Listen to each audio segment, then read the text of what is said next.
sooska ugu waaweyn Cabdicasiisow aynu haysano dadkeenu waxaynu haysanaa beera iyo biyo iyo baynu haysanaa Soomaalida hadaynu nahay jinsiga Soomaaliga resource ugu waaweyn aynu haysano waxa kamid ah dumarka adag saad sheegtay dumar dhabar baynu leenahay way yar tahay qoys aan hooyo soo kor ama odaygu ha dhinto oo agoon ha noqdaan ama ha iska xanuunsado saad sheegayso ama mudayicba ha iska noqdo oo dadka aan ihtimaamka siinin qoyska ha noqdee qoys walba inta badan dadka hooyo dhaxda u soo xiratay soo korisay la soo halgantay amaan way dhaaftay oo inuu ducaynaynaayo waxaynu ugu ducaynaynaa dabcan hooyooyinkeena iyo dumarkeena dabcan waynu leenahay xataa kuwa dambana kaga dayda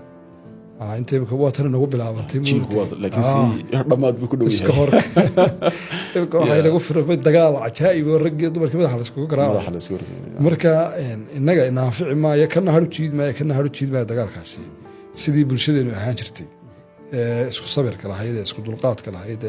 lagu soo wada koray guryo ku dhisnaayeen lagu celiyaa ayaa sabab